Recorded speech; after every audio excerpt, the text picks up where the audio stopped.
예, 오늘의 증시 브리핑 시작하겠습니다. 시장의 낙폭이 상당히 커졌는데 시간대별로 계속해서 악재가 나온 최근 들어서 악재 개수 정도로는 최대로 많이 나온 게 아닌가 싶거든요. 우선 개장 전부터 그 미증시 하락한 것도 하락한 거지만 엔비디아가 빠진 이유, 시간에서 많이 빠진 이유가 투자자들에게는 좀 부담이 됐죠. 그러니까 중국으로 반도체 수출을 규제한다.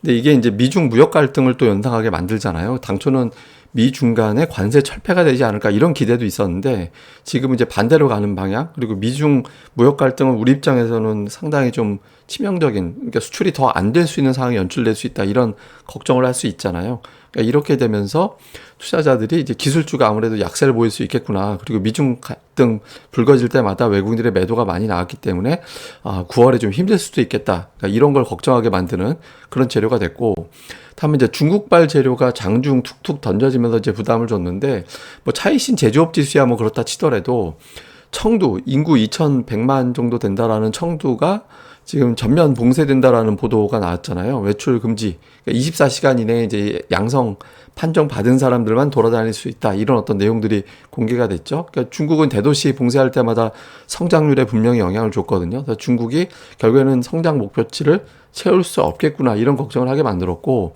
특히 이제 2시 이후에는 시장에 어떤 큰 어떤 이제 덩어리가 하나 던져진 게, 이게 대만 국방부에서 발표했다라는 건데 미확인 드론을 격추했다라는 내용들이 보도가 됐거든요. 이게 최근 들어서 그러니까 중국 드론이 자꾸 이제 날아오고 하면서 이제 처음에 대만 군인들이 거기다 이제 실탄 쏠 수는 없으니까 막 돌 던지고 그랬나 봐요. 그러니까 이제 중국에서 그걸 갖다 이제 무시를 하고 막 던질 게 돌밖에 없냐 이렇게 했는데 이제 실탄을 쏘기 시작했다. 그러니까 이게 이제 자칫 그 큰 어떤 긴장감이 확대가 되는 걸 넘어서 이제 충돌이 빚어지지 않을까?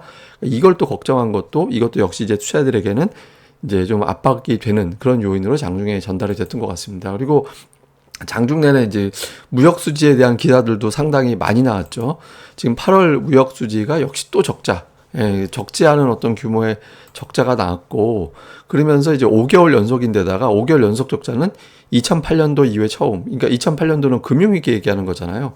예, 그때 이후에 처음이었고, 그리고 이제 반도체 수출이 26개월 만에 역성장을 했다더라. 이거 전부 다 환율 걱정하고 IT 기업 빠지고 이런 요인으로 작용이 되는 거거든요. 그래서 이런 부분들까지 던져지면서 하루 종일 뭐 하여튼 악재란 악재는 있는 대로 다 던져지는 그런 상황이 만들어지고 지수가 이제 빠질 수밖에 없는, 예, 그런 상황이 만들어졌던 것 같습니다. 뭐 환율이 그러다 보니까 달러 인덱스가 장중에 109 넘어갔었거든요. 아마 110도 우리가 보게 될 수 있을 것 같은데, 어쨌든 달러 인덱스는 그렇다고 그렇게 많이 올라간 건 아니지만 원달러 환율은 많이 올랐죠. 지금 1250원 훌쩍 넘어서 1254원까지 올라가서 추세선 상단을 돌파한 지 이미 한참이 됐거든요. 근데 제가 계속 말씀드리는 게 1370원을 저는 이제 최고, 요번에 어떤 최고 하이라이트 고비로 본다. 근데 제가 말씀드린 게 1370원을 찍는 걸 보고 싶은 게 아니라 그 근처 갔을 때 밀어내는 힘이 작용을 해야 되거든요. 그러니까 제가 그걸 상단으로 본다는 얘기는 거기 맞고 떨어진다는 의미가 아니에요. 근처 가면 밀어내는 힘이 작용할 수 있다. 그렇게 봐야 된다는 의미지. 근데 지금 지금 여기서도 밀지 못하고 있는 상황이 만들어지고 있거든요. 그래서 일각에서는 제가 나도는 어떤 이야기도 있긴 합니다만 함부로 얘기하면 아닌 것 같고, 하여튼 좀 환율이 계속 올라가면서 외국인들의 선물 매도를 자극을 하고 이 매도가 이제 시장을 또 하락시키는 그런 요인이 됐던 것 같습니다. 그러니까 오늘 수급 보면 외국인들이 평소에는 한 11시 이전에 매도를 하다가 11시 이후에 매도 진정되고 오후 되면 매수가 들어오고 이런 구조가 됐었거든요. 근데 오늘도 막판에 좀 매수가 들어오는 조짐이 있었어요. 완만하게.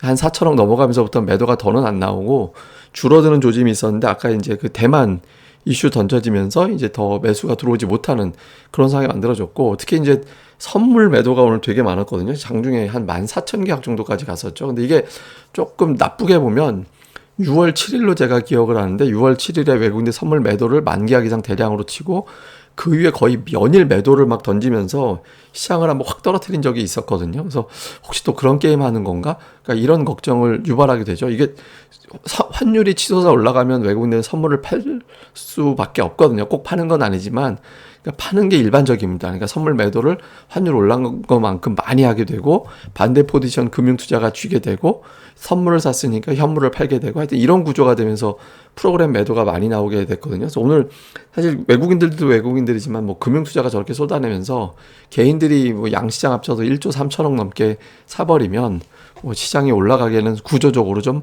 어렵다라고 볼 수 있죠. 근데 막판에 좀 선물 매도를 줄여서 오늘 낙폭이 좀 과도했다 이렇게 보는 시각도 있는 것 같습니다.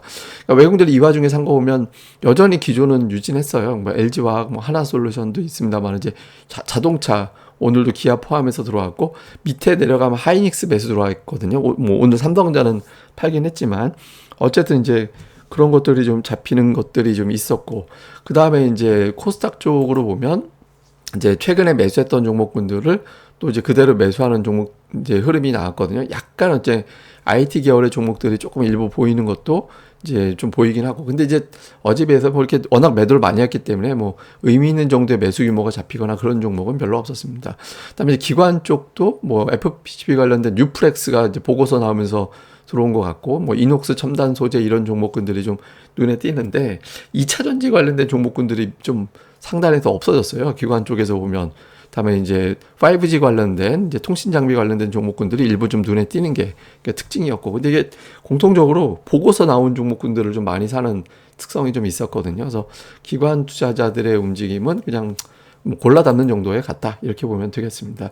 자, 이후에 이슈를 보면 9월 초반에 일단 외국인들이 매도를 너무 세게 했어요. 그러니까 최근에 보지 못했던 매도가 나왔잖아요. 그러니까 이게 이제 외국인들이 한 2, 3일 정도 매도가 나오면 자칫 잘못하면 6월 초반에 시장이 크게 빠졌던 그런 상황이 연출될 수 있거든요. 이게 좀 조심스럽고 특히 이제 반도체 쪽에 유난하게 뉴스가 많았잖아요. 뭐 수출 감소, 뭐 이제 엔비디아권 나오고 뭐 여러 가지 막 재료들이 계속 나오면서 노이즈가 좀 유난히 많았다라는 거. 이게 이제 파생 쪽에서 시장을 흔들기 위한 도구일 수도 있고 진짜 나쁠 수도 있는 건데 일단 요거는 이제 좀 하루 이틀 정도 지나가면서 봐야 될 것 같고 다음에 이제 미국 시장이 5일 연속해서 하락을 했거든요.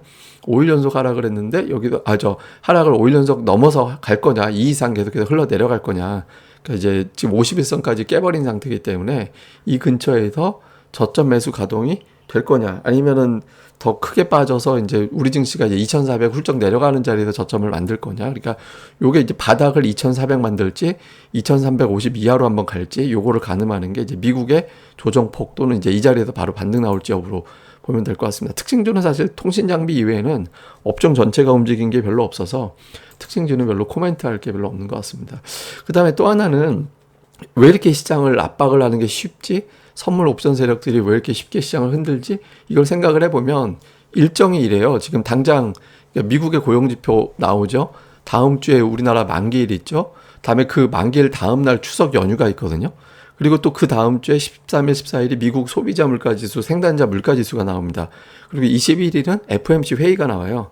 그러니까 이런 어떤 일정을 앞두고서 매수하는 입장에서 보면은 좀 망설여지거든요. 그러니까 매수가 망설이는구나. 그러면 하락 쪽으로 한번 돌아볼 수 있겠구나. 이렇게 이제 판단한 이제 좀 선물 옵션 세력들이 가세가 돼서 시장이 더 흔들렸던 거 아닌가 이렇게 이제 보여집니다. 근데 요게 지금 한 번만 오늘 같은 나락이 더 나오면 이제 양시장 다 ADR 상으로는 과매도로 내려가게 되거든요. 근데 과매도 내려간다라고 해서 그 자리가 정확하게 저점되는 건 아니지만 그 즈음 되면 이제 조금씩 상승 시도하는 종목 수가 조금씩 늘어나기 시작하는 그런 형태가 되거든요. 그러니까 아마 일정상으로는 제가 볼 땐 추석 연휴도 껴있고 하니까 이제 물가지표 나올 때가 이제 하이라이트가 되지 않을까 싶어서 이제 그때 정도를 보되 ADR이 과매도권으로 내려가는 즈음이 된다면 아마 다음 주 정도 되면 그렇게 나올 것도 같은데 빠르면 이제 금요일이나 그 즈음 됐을 때는 미국 소비자 물가지수 나올 때까지 분할로 한번 접근해 보는 이제 그 생각을 하면서 뭐 또 변수가 나오면 달라지겠지만 그러니까 종목들을 계속해서 좀 추려나가는 그런 작업도 필요할 것 같습니다. 어쨌든 좀 기운들 내시고요. 불확실성이 워낙 많아서 제가 말씀드리는 일정 이거대로 또 안 되고 흔들릴 수도 많이 있거든요. 그래서 예측보다는 좀 확인하면서 보면서 돌아가는 거 자꾸 좀 체크하는 게 중요할 것 같습니다. 예, 뭐 추가적인 내용은 제가 계속해서 방송을 통해 전달해 드리겠습니다. 구독하기 많이 부탁드리고요. 그리고 네이버에서 고릴라 리서치 검색도 많이 부탁드립니다. 감사합니다.